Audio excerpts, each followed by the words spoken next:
Hey y'all, I'm gonna be reacting to Scar on the Praeter episode 12. I'll be watching it from Funimation's website. And I will be starting my reaction in 3, 2, 1, and go. Alright, pumped up for this. Because honestly, the last few episodes of the series have actually been pretty damn nice if you ask me.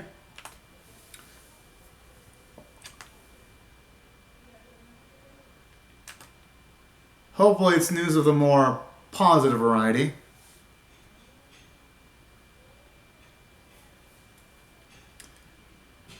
Oh boy, looks like things are going to get really spicy now, at least for the finishing stretch.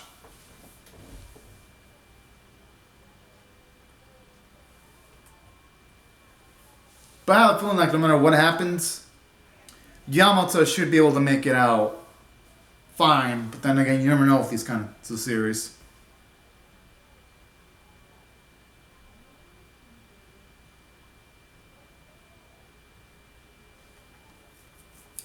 I'm assuming though the SWAT team needs to be set in, that they would wreak absolute havoc though without worrying much about people in the surrounding areas. That's my gut feeling. Alright, at the very least that's giving everyone else some time. Hopefully though,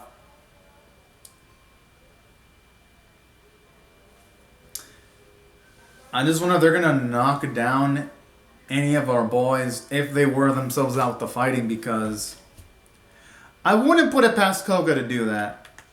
Seems like the type of guy who does bastardly things. I mean, yeah, I could be wrong on that. It could just be being super paranoid. But you never know with the series though. It does love throwing in some knife curveballs from time to time.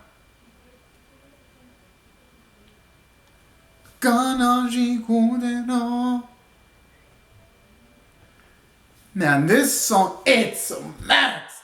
Yo! At least in my opinion, I think it's max. Chicaneta. Yeah, I'm gonna miss listening to the song week by week. Alongside a new Scar on the Praeter episode. I mean, yeah, maybe there are some things that the series could have done better, but I'd say for the most part, the series has been pretty darn consistent, if you ask me. Alright. And I always love, too, the poses they have at the end of the opening. Like, seriously, they look like freaking models ready to have their picture taken.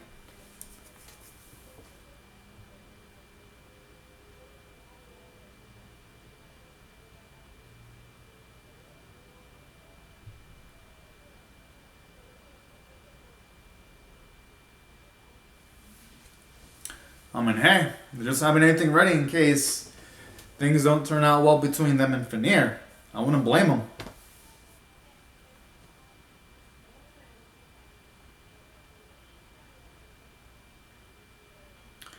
Which are gonna make, that's some brilliant ass timing. I mean, why wouldn't they play dirty though? I mean, if you're dealing with Scards, you try to make up the difference in the larger amount of numbers that the opposition has. I'm not gonna blame them for playing dirty like that.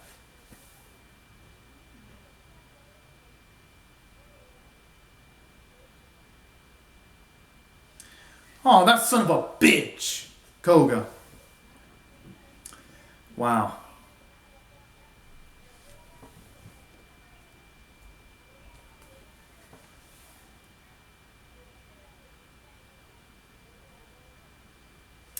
No, I'm pretty sure it came out right. It's just him trying to cover his own ass by trying to all talk all super friendly now.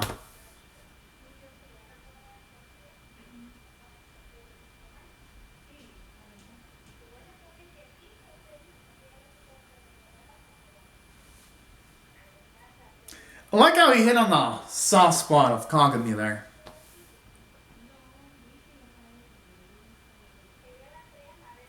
And I like how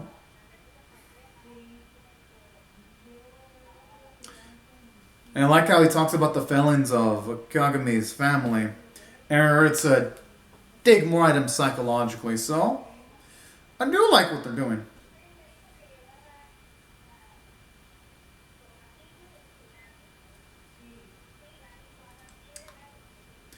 Honestly, Bonri had it pretty rough though. Oh. Oh.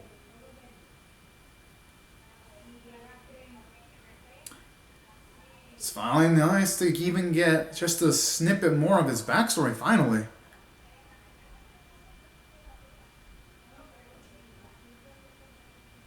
Oh.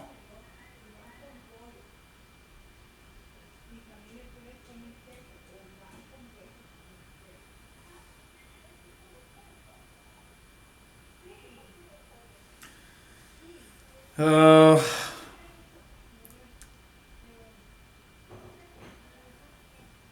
that right there. That probably fed into Kagami's ego when he said that too.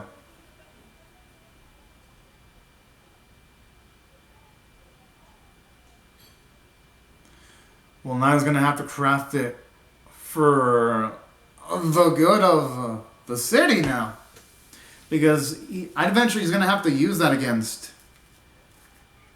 Katsuma with the help of the others if they want to take him out completely. The fuck? Okay, that's a massive amount of selfishness right there.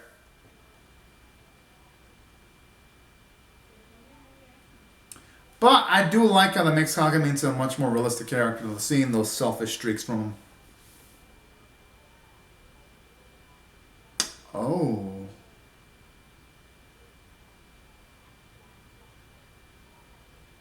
But I don't think Eiji would have liked to have seen Kagami go down that way. I'm just saying, it would have probably hurt him deeply on the inside.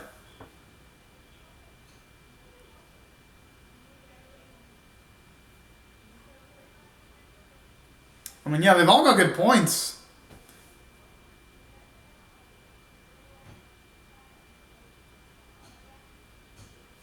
I mean, the best option is just for the remnants of Artemis and Helios just to band together. I mean, not much options they've got left to work with.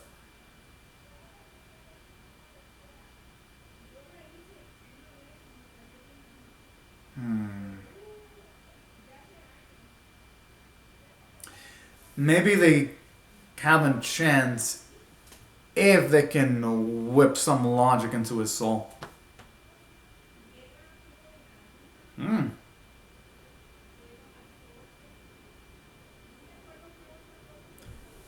that's pretty damn fucked up.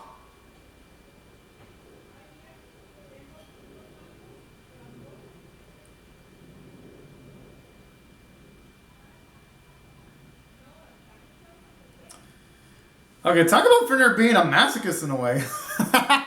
Because if he goes up against every little thing, yeah, exactly. If he keeps going up against every little thing, something's gonna make him bite the bullet figuratively eventually.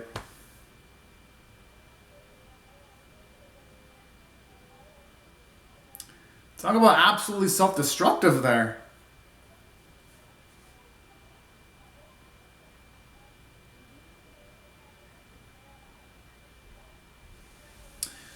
I mean, yeah, he does have the Cerberus tattoo, but he's probably gonna need backup though.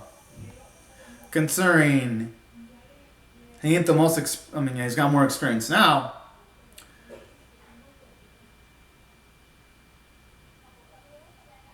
Oh. Okay, at least that gives Yamato a chance.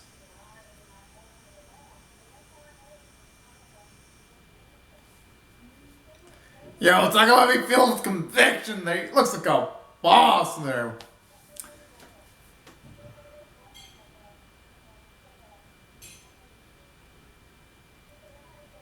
Finally. guess is a...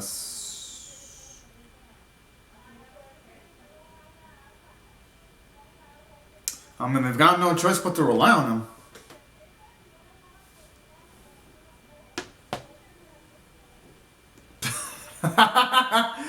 Yeah, they're all pretty cocky as shit. I'm just saying. I don't think they have any right to berate another one on any other person when it comes to cockiness. I'm just saying, they don't. It's pretty cute though, seeing stuff like that. At least if you're asking me.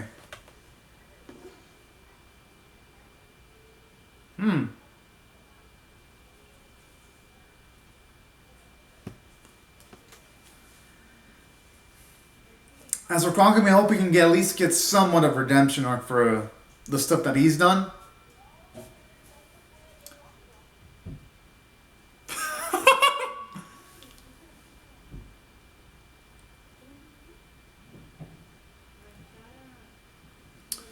And with that happening,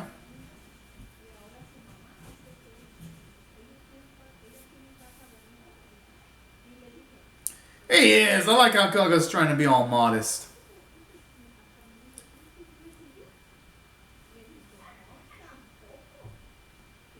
I mean, hey. At least it shows you some extra layers to Koga, though, where he doesn't just follow orders for the sake of following orders. Sometimes he follow in order to an extent, but he'll adjust it to try to end up with a much more pleasant resolution. So that I do like.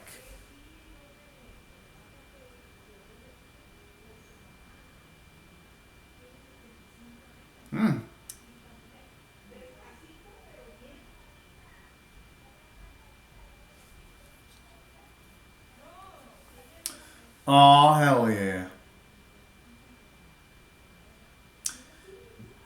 It's just a shame that they couldn't all just get along to take on Praeter, though. But they do need to set up a fight.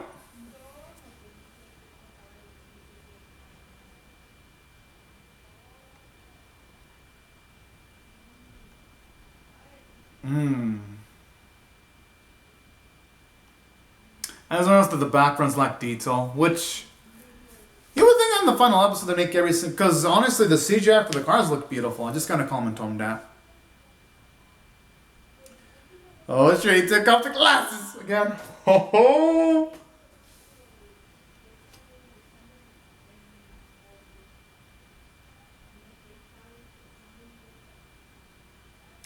Talk about touching on a soft spot there.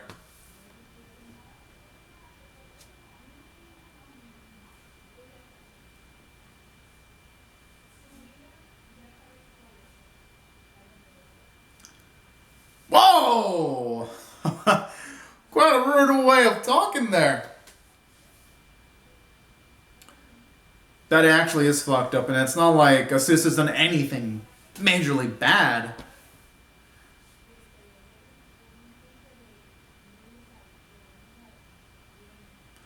That's only going to encourage them more to get in their way.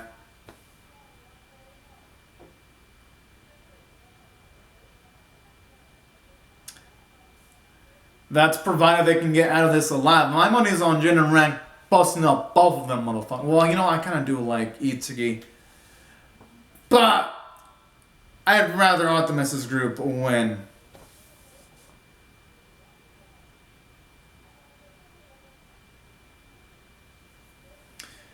But in saying that, feels like they're running out of time because they're setting up this major fight between the Twin Wings and Itsuki and Koga, and they still have to show off Praeter's fight. Damn, that looks good! I actually like the spinning camera. It gives it a lot of beautiful looking creativity.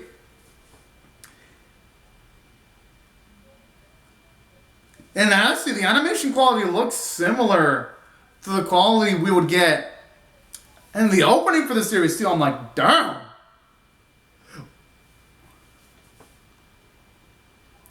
Yo, I love that little insult right there and him calling his blade a popsicle stick.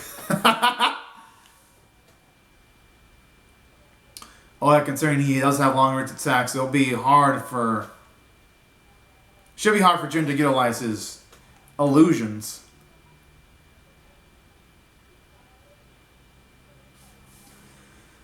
Oh!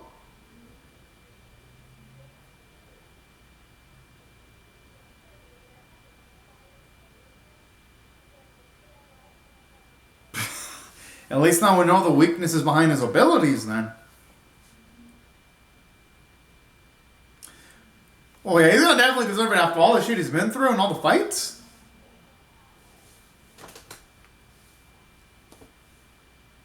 But honestly though, Yamato ain't the type to take away all the bitch route though, living fights. And speaking of which, Veneer's hairstyle kind of looks a little bit like Iji's hairstyle.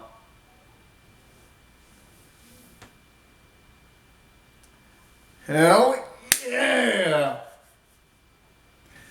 The only question is, how in the hell does he plan on doing that?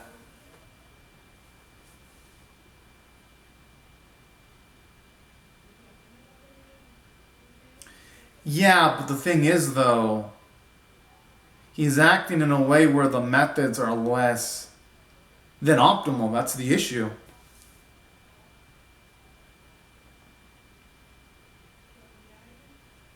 The fuck? The ones living on the ones living on the outside don't deserve to have any of this kind of suffering. Same with the people on the inside, at least in most of them.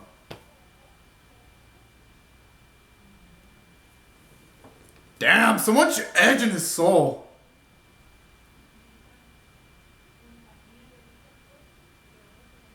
That's because he's experienced a lot. I'd say if anyone can talk, it's definitely going to be someone like Yamato. He's been through a lot of shit.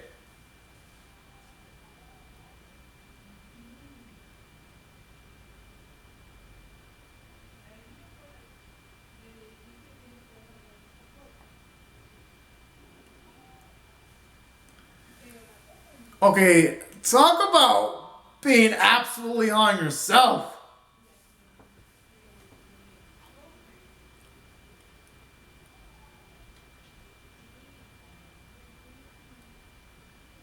Okay, from the backside, his hair kind of looks similar to how Kagami's, well not, I mean not Kagami, Makoto's hair would style his hair in the K series. Honestly, these guys don't even look like they're slowing down from a combat standpoint. Because I don't even see him sweating or even huffing and puffing.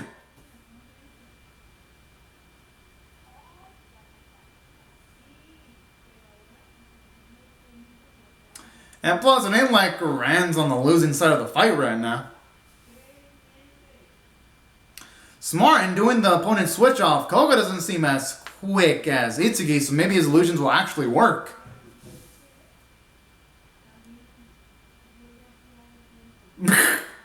Well, yeah, no one likes working overtime.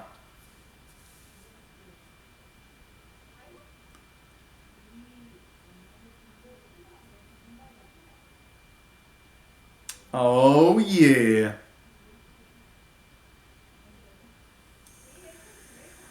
Yeah, I'd like to see it even be hot shit after this. But it ain't. I mean, it'll probably take more than that.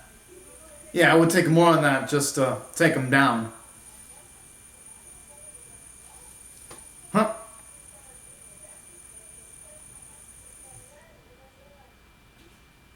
Oh. I actually like that one of the few moments where you see Itsuki vulnerable there. And seeing also Koga's selfishness where he uses his body to shield his friend at the very end. That's actually pretty nice. Oh.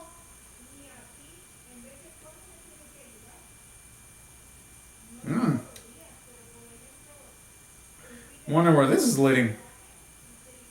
Whoa!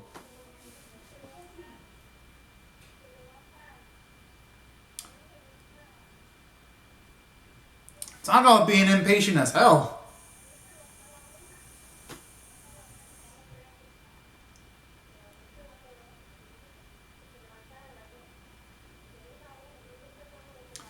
I mean, it would make sense for them to withdraw. I guess I could see where they're coming from. Considering Asusa is a beast from a strange standpoint, I could see why they'd want to apprehend her. Whoa!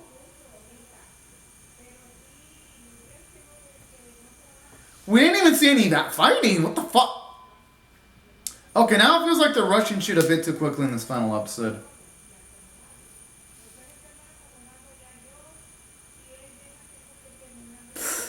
Jeez!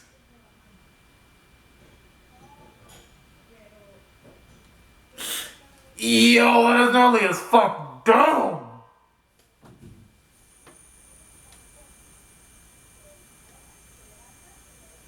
That sounds like some vampire shit right there.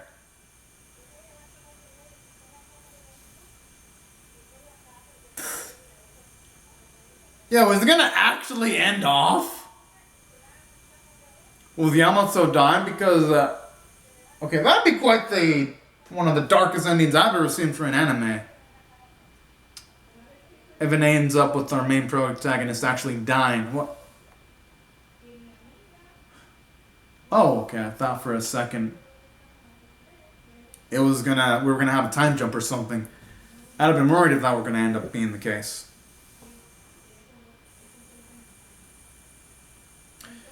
Where he went wrong is not having absolute faith in Neji. That's where he went wrong. The only can... Wait. No, it can't be Iji. But it might be. Whoa, hold the fuck up. What the fuck?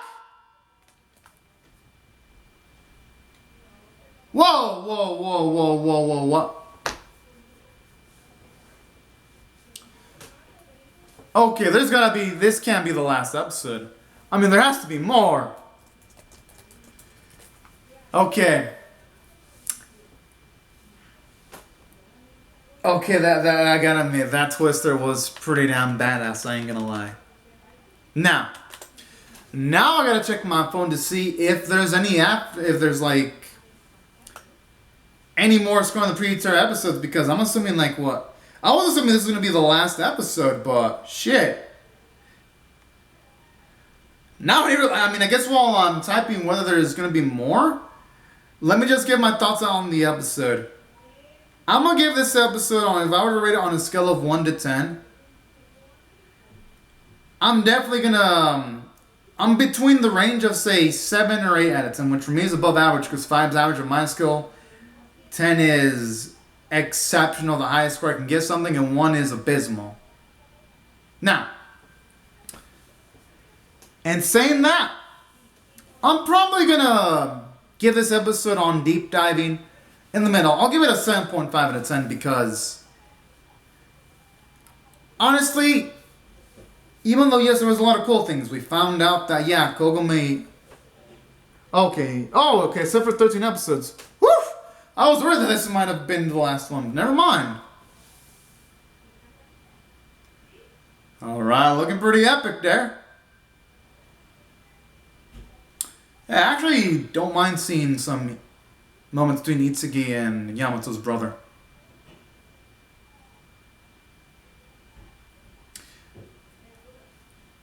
As for the next episode, I hope it makes up for them doing Yamato dirty. But hey, at least it's looking like the final episode's gonna be badass. Now, as for, I guess since now that they finally shown off that no, there's gonna be more, I'm actually gonna bump my rating for this episode higher. I was gonna give it a 7.5 out of 10, but now I'm gonna bump it up to an 8 out of 10 just because we know there's gonna be more, and it has that epic twist of Egypt being alive. I'm like, fuck yes! I love me some Iji greatness. Now, in saying that, though, there are multiple reasons why I thought this episode was 8 out of 10 worthy, aside from Iji coming back. Because there's more layers to it than just that. And let me explain bit by bit what I loved about this episode specifically. What I really loved about this episode was the action. It was intense. It was fast. It was furious. Like the spinning camera made it so dynamic. I'm like, yo, now this is what I love to witness overall in a series. Then aside from the dynamic action, I do like how this episode does show you the PSSS trying to, at the very least, to be more proactive, and their logic makes sense. It's like, yeah, you knock out the opponent when they're subdued to try to get control.